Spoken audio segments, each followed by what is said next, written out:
मैं डॉक्टर रेखा जोशी नितिन क्लासेस में आपका हार्दिक अभिनंदन करती हूँ। व्याकरण के सीरियल में हम लोग ये 10th क्लास के बच्चों के एग्ज़ाम के हिसाब से उनका रिवीजन करवा रहे हैं, तो उसमें हमने संधि शुरू की हुई है। संधि में संधि के प्रकार बताए, भेद बताए और फिर स्वर संधि ली, उसमें हमने दीर्घ संधि कर चुके हैं। आज हम उसके आगे यण संधि करेंगे, यण और गुण संधि। तो चलें फिर करें अपना। आपने वो दीर्घ संधि का याद कर लिया ना, उसी के आगे सबके अलग अलग हैं, इसलिए आपको अलग अलग याद रखना पड़ेगा, है ना। चलो फिर आप करते हैं, फिर चलिए।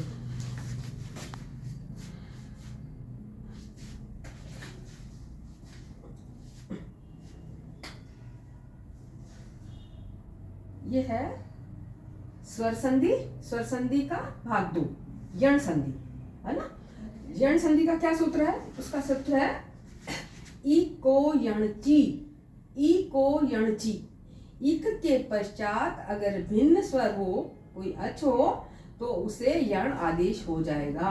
अच परे रहते, समझ गए ना। अच मतलब वही ए यू री, ये पूरा ए यू री री ए ओ आई औच, ठीक है। आगे समझ में।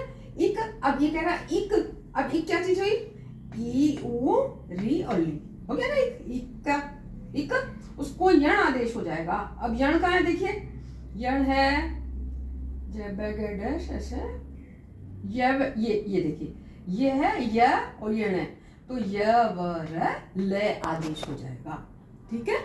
ये इक को यण आदेश हो जाएगा। कब?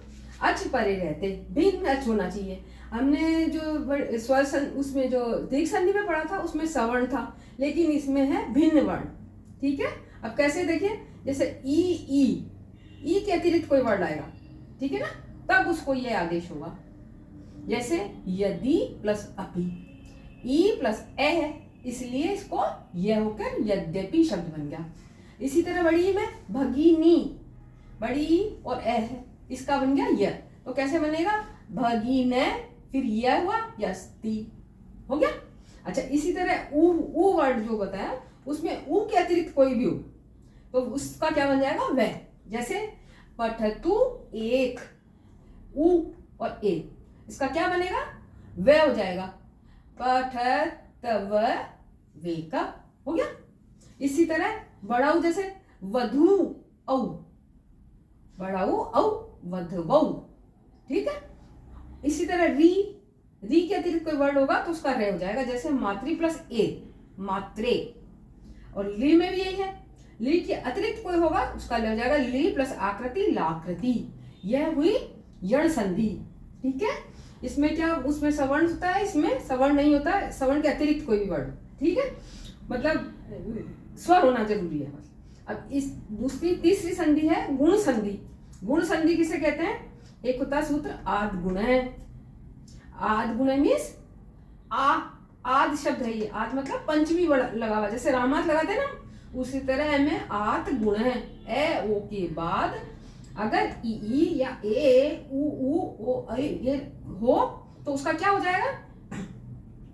री का तो इसका ई का तो होगा, सॉरी, ई का ए, उ का ओ, री का अर और ली का अल आदेश हो जाएगा। गुण आदेश बोलते हैं इसे, है ना। अब आज का मतलब समझ गए ना, ए आपके बाद, पश्चात, ठीक।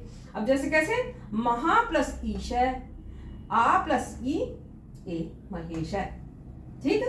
उ पर है उपकार है, ए प्लस उ ओ परोपकार। री महा प्लस ऋषि, आ प्लस री बराबर अब महर्षि। ऊपर गया ना, ये रेफ हो जाता है, ये ऊपर चला जाता है, इसे रेफ कहते हैं, आधा रेफ। इसी तरह तो प्लस लिकार है, इससे कैसा होगा? ली को ले हो गया आधा, तो कैसा होगा? तव ले आधा और का तलव कार है, मतलब इसको अल हो गया।